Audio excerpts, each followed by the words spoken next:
Say when. Hey, what's up, everyone? Frank from Frank Jr. Buys Houses here in the beautiful city of Tampa, Florida, with Joe McCall. Joe, how you doing? Good, Frank. You? I'm doing great. This is like a dream come true. It really is, because I'm a real estate investor here with my wife Melanie, and we're here learning from Joe 3 days. This is day 3 of a marketing training that Joe's been doing us, teaching us how to market for sellers. If you hear a plane, we're near the Tampa airport, and so. Joe's a podcaster, entrepreneur. I watch him on YouTube, Facebook. He a good Christian man, has coached many, I don't know, hundreds of students or thousands, or who knows? Thousands. Yeah, he's done thousands of students, courses, all kind of stuff.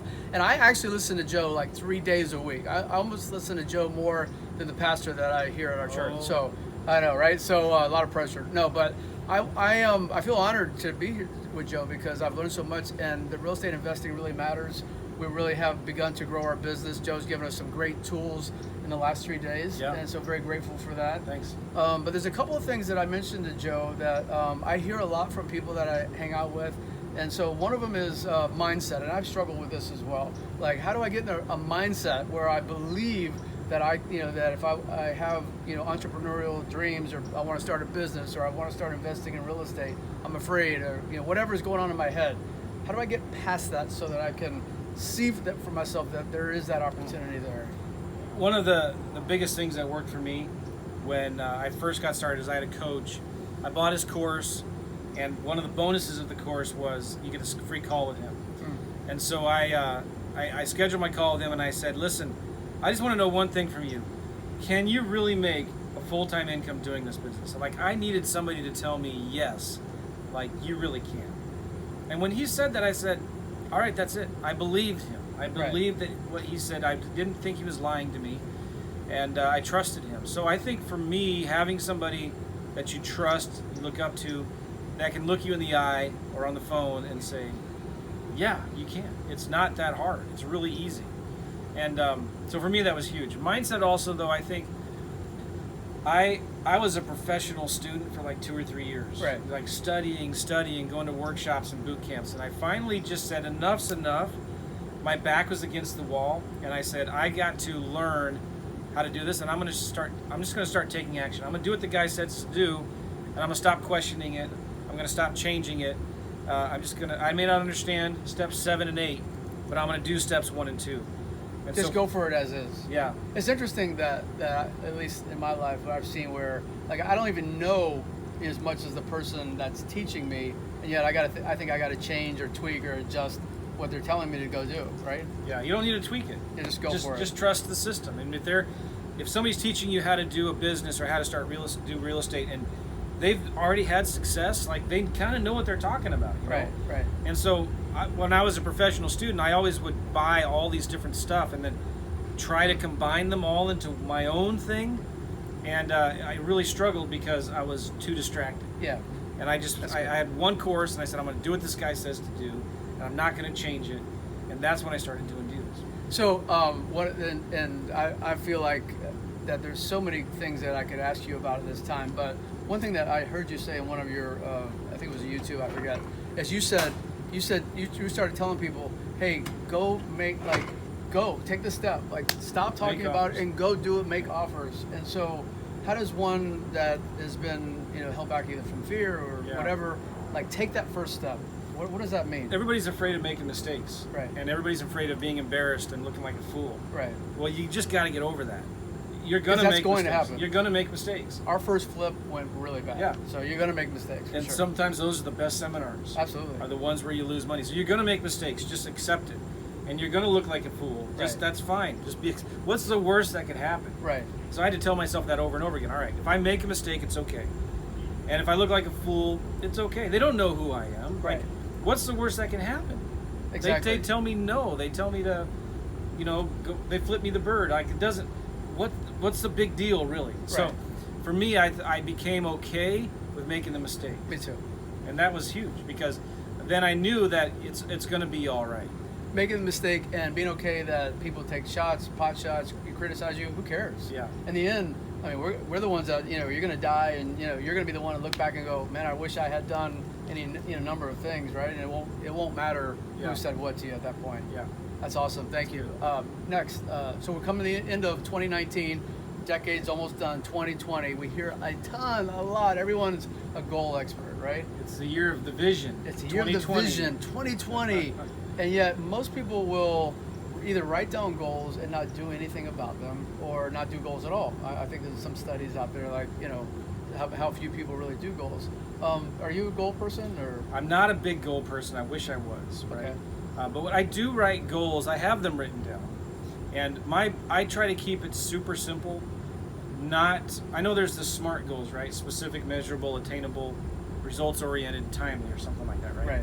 Right. So I've always typically had, at least for the last 5 years or so, just like 1 or 2 big goals. I just keep it simple. I gave up on the weight goal, fitness goal. I wish my goal actually is to find a way to outsource my health, and like I can outsource everything in my business. I want to outsource. No, I'm just kidding. So like I have some real specific business goals of the revenue I want to make, and I always try to think backwards. Okay, I want to make this dollar amount. So what does that mean? Like, how many deals do I have to do? Right. How many products do I have to sell? And so like kind of reverse engineer. Reverse engineer. What's the result, and then what does it take to get there? And then I look at that. Well, shoot, that means I'm going to have to do 20 deals a month, right? That doesn't make any sense. I don't want to do 20 deals a month.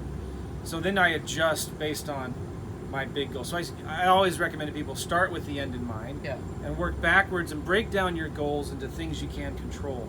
That is one thing I'm always doing. Things you can control? Yeah. Okay. Because like, if you want to do 5 deals a month, you can't control doing 5 deals a month. Right. So how many leads do you need on average to do 1 deal? You need 30 leads, let's say. Well, you can't control that you're getting 30 leads per deal. So you're, well, I need if I want to do 5 deals a month, I need 5 times 30, I need 150 leads a month. So then I think, all right, well, how am I going to get 150 leads a month? And that's what, maybe 30 or 40 a week. Right. How many? So then I say, all right, well, I can control how many letters I'm sending out, how many postcards, how many cold calls, how many texts, how many driving for dollars, hours of driving for dollars. I can control that. So I take the income down to deals, down to number of leads, down to maybe 2 or 3 different types of marketing, and then that's what I can control. And that then goes on my scorecard. Scorecard. And my VAs have scorecards. All right, every day you're going to send out 50 text messages. Is that like a daily scorecard? Like you're actually putting in results every day? Yeah, wow. That's huge. Okay. And we try to do that for our coaching clients. Like, all right, every day you're going to do what? You're going to send 50 texts a day. Great. And then you're going to send 500 letters a week, or you're going to do 3 hours of cold calling a day. And you put those, that's what you can control. Forget about the end result of doing 5 deals a day. That will happen if you're doing those daily activities, right? And that's when you start tracking those numbers. That's how you take your big goals into practical action steps. Now, I didn't mention this to you before, but there's so much good info here. Real quick, so you said this business. I've heard you say this business, real estate investing, is all about marketing. Like, it's marketing. So you got very few dollars in your pocket. How do you get started in marketing? The phone. Okay. Yeah, like if you stranded me on a deserted island and that had cell phone coverage, then if I had to do a deal before I could go home, I would have a phone and I would just be on the phone all day. Okay. It doesn't cost anything to make a call, right? So I would be calling landlords that have rental properties. I'd be calling for sale by owners. I'd be calling realtors. I'd be calling other wholesalers. I'd be calling everybody I could get a phone number online, on Facebook, on Craigslist, on Zillow, in different places. And I would be asking them 2 questions. Number 1, I'm looking for a deal. Do you have anything? Okay. Or number two, are you looking for a deal? Are you looking to buy anything? And I ask everybody 2 questions. Do you have a house you're looking to sell or a house you're looking to buy? So I'm looking to connect those 2 Yeah. questions. And eventually, after 100, 200, 300 calls, whatever it's going to take, you're going to find somebody who has a house they're looking to sell and somebody who has a house they're looking to buy, and you can put them together. However you want to do that, through the realtor stuff, listings, or through a joint venture agreement, or wholesaling it. That's what I would do. It's the phone. It doesn't cost any money to make a phone call. You can accept your cell phone bill, but that's the fastest, easiest way. It's also the suckiest way because you're gonna hang up. They're gonna say stuff to you. Whatever. It's hard to make cold calls. That's like the hardest thing to do, but it also is the fastest and easiest way to make money. Yeah. And we're almost done. And so one last question, and then we're finished. Is so when you think back of like because you've been in the real estate investing like 10 years now. Yeah, full time 10 years. Okay. And then I know you do a lot of coaching, and your time is split between that. Of everything that you've done in the real estate investing world, what's been the most gratifying? Like when you wake up and you go, man, this part of it has just been so rewarding. What has that been? Easy. Helping other people do deals. So good. Like I love doing deals. I'll make a big deal, make a big check, and that's cool. But when I get a student that I've helped and they do their first deal and they only make $1,000 or $3,000, but like it's their first deal, that I go to the moon and back. I get so excited. I'll run around, give my kids high five. Like I would rather see a student do a deal than me. I just get so much fulfillment in that. So you're a real teacher, a real coach. I love that, right? I love teaching and coaching and helping people do deals, and that's where I spend most of my time. Like the deals that we do, I'm outsourcing to other people. Like I'll do the marketing, my team will do the marketing, and my partners will do like the actual boots on the ground stuff, or I'll have virtual assistants that do the cold calls for me. But so we still do deals, but my 99% of my time is spent on the podcast, on videos, on teaching and coaching, because I just love doing that. And so everybody needs a coach and a mentor, right? Yeah. Like I think it's impossible to become your best self by yourself. So if you're wanting to start, get going, what would you say? Where do you find a coach or a mentor to get going in real estate investing? You could look up joemccall.com if you want, but if you wanted somebody like local in your market, just start networking with the local real estate clubs, like the RIA clubs. The RIAs, you could go to meetups. There's all kind of stuff going on. Meetup.com is a great place to go. Facebook groups, but find somebody that's doing deals in your market, right? And don't just say, "Hey, can I take you out to lunch and pick your brain?" Don't do that ever.